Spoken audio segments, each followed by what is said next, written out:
Halo, Assalamualaikum warahmatullahi wabarakatuh. Jumpa lagi dengan saya, Freddy Sudaryanto, di channel YouTube-nya Freddy Sudaryanto Spot, masih seputar kasus Jalan Cagak Subang. Baik, pagi ini kembali saya akan membawakan masalah kasus Jalan Cagak Subang. Tapi seperti biasa, saya ucapkan banyak terima kasih kepada rekan sahabat yang sudah subscribe dan menonton di channel YouTube saya, juga yang sudah komentar, saya ucapkan terima kasih. Semoga tentunya kebaikannya saya doakan semoga dibalas oleh Allah Subhanahu wa Ta'ala dengan rezeki yang banyak, barokah dan berlimpah. Amin ya Rabbal Alamin. Dan kita doakan juga saudara-saudara kita yang sedang ditimpa musibah, yang sedang sakit. Semoga Allah juga mengangkat musibah dan sakitnya. Amin ya Rabbal Alamin. Dan tentunya almarhumah Ibu Tuti dan Amelia dalam keadaan husnul khotimah, dilapangkan kuburnya, diterangkan kuburnya. Amin ya Rabbal Alamin. Dan support kita semua dengan doa Bapak Kepolisian, semoga bisa mengungkap kasus ini dengan segera. Mengenai masalah apa sih penyebab daripada pelaku melakukan eksekusi ini? Apa yang membuat pelaku ingin menghabisi kedua almarhumah? Tentunya adalah ada penyebab. Tidak ada asap kalau tidak ada api. Dan tentunya juga ini tidak mungkin mengeksekusi kalau tidak ada sebab musababnya. Mustahil ya. Jadi pasti ada sebabnya. Nah, tentunya kita akan digiring kepada pemahaman atau argumentasi mengenai motif. Apa sebenarnya yang melandasi motif sehingga pelaku menghabisi kedua almarhumah? Terlepas dari apakah ini dilakukan secara spontanitas ataupun dilakukan secara berencana, tentunya ada penyebabnya. Kalaupun misalkan spontanitas, juga pasti ada sebabnya. Penyebabnya adalah hadirnya pelaku ke dalam TKP, termasuk juga dengan motif atau perencanaan. Itu pun sama, adanya pelaku masuk ke dalam TKP. Katakanlah kalau misalkan ini spontanitas, maka dia juga tetap masuk ke dalam TKP. Nah, pada saat ke TKP itu ada sesuatu hal yang memang diharapkan, diinginkan. Ataupun yang proses yang berencana itu pun sama, ada hal yang memang diinginkan. Satu adalah adanya keberanian untuk mengeksekusi. Baik itu yang spontanitas, baik ini yang berencana, adalah adanya keberanian untuk mengeksekusi.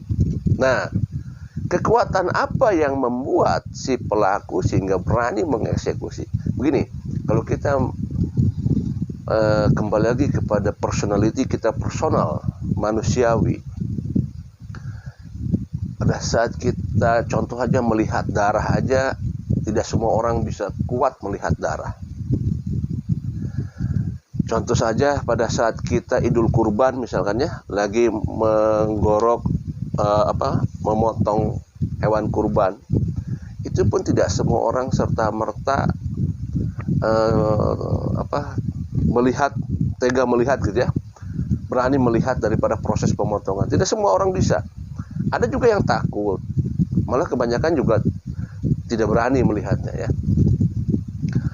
Ya tidak sedikit. Jadi sekarang adalah apa yang melandasi orang ini punya keberanian yang sangat tinggi sehingga berani mengeksekusi kedua korban. Kekuatan apa ini semua? Ya, Oke, tentunya kembali lagi kepada personality seseorang. Apakah seseorang ini punya keberanian, dan apakah seorang ini punya kekuatan, keberanian untuk melakukan eksekusi. Tidak gampang loh orang untuk melakukan eksekusi ini. Kenapa? Karena kan banyak sekali pertimbangan yang harus dia pikirkan pada saat dia mau mengeksekusi. Satu sudah jelas adalah takut ketahuan. Ini jelas ya. Sudah memikirkan bagaimana kalau ketahuan sama orang. Kedua, apa konsekuensinya pada saat saya sudah melakukan eksekusi ini. Ketiga, bagaimana nasib saya. Memikirkan dirinya. Bagaimana memikirkan keluarganya, bagaimana kan nanti kalau dia misalkan punya orang tua, kalau dia punya anak, bagaimana anak saya nanti, bagaimana orang tua saya nanti. Jadi banyak pertimbangan sebenarnya pada saat mau mengeksekusi. Nah, apakah pada saat si pelaku ini pada saat mau mengeksekusi itu memikirkan hal yang demikian? Ya. Berarti secara tidak langsung si pelaku ini mempunyai keberanian yang sangat luar biasa. Dan kalau saya misalkan sangat katakan luar biasa, maka saya sebutkan sini super luar biasa. Kalau kasus-kasus pembunuhan yang lain, ya, kita lihat itu sekali melakukan eksekusinya adalah dengan cara satu kali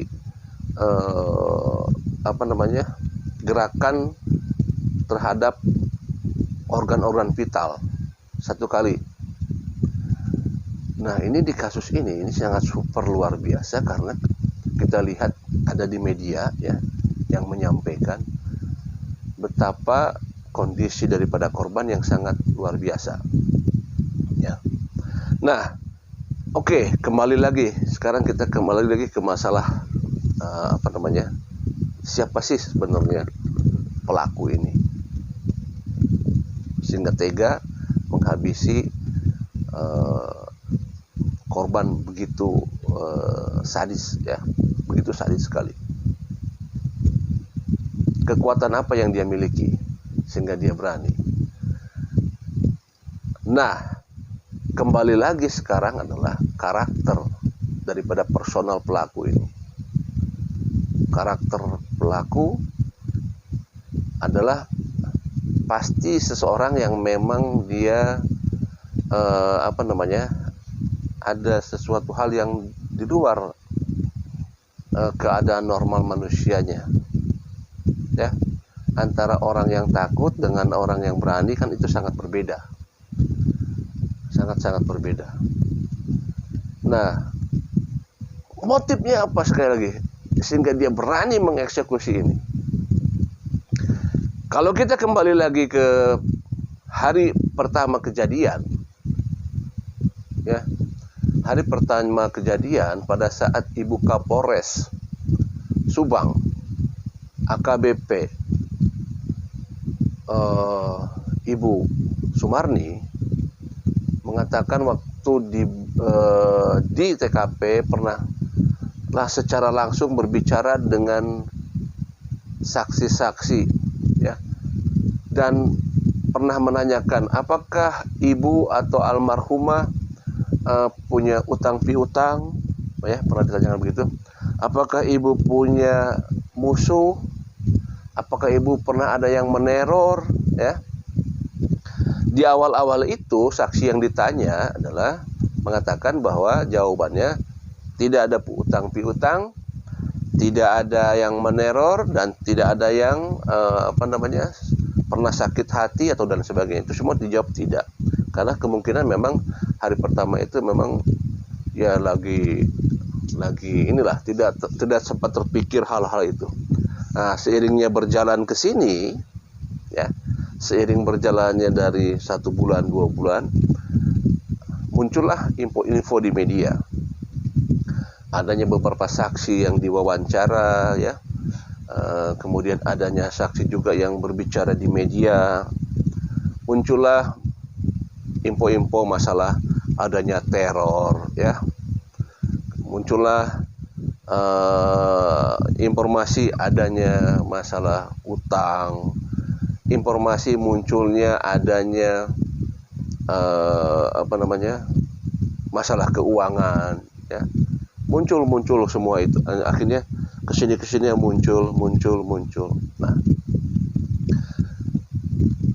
pada saat informasi itu muncul, apakah informasi itu berkaitan dengan kasus ini? Ya, mulai dari masalah teror. Kalau kita ketahui, waktu itu pernah ada muncul masalah teror yang disampaikan oleh UA bahwa ada seseorang saksi yang meneror. Ya. Nah, tapi di situ disebutkan hanya satu saksi yang meneror beliau.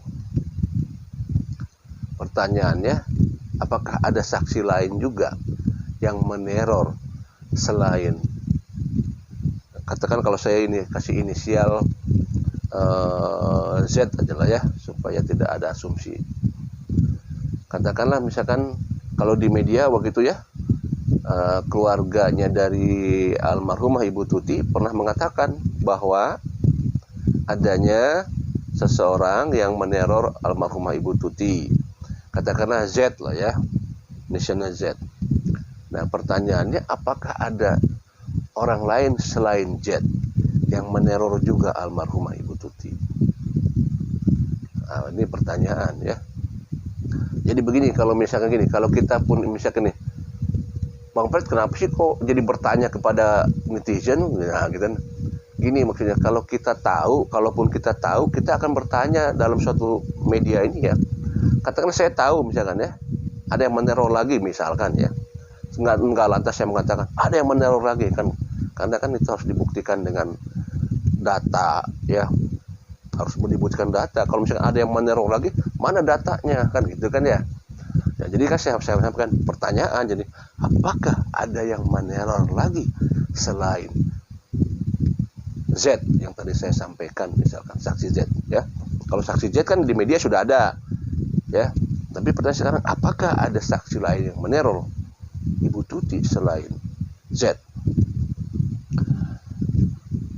Nah, apakah juga ada hal-hal yang berkaitan dengan masalah keuangan?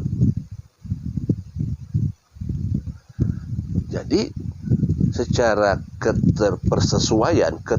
keterkaitan, secara persesuaian, ini kedua almarhumah dihabisin. Berarti ada yang sangkut pautnya dengan almarhumah secara tidak langsung. Ya, jelas ada kaitannya dengan almarhumah. Apakah ada orang yang tersinggung dengan almarhumah? Apakah ada hal orang yang tidak suka dengan almarhumah? Apakah ada orang yang mencoba untuk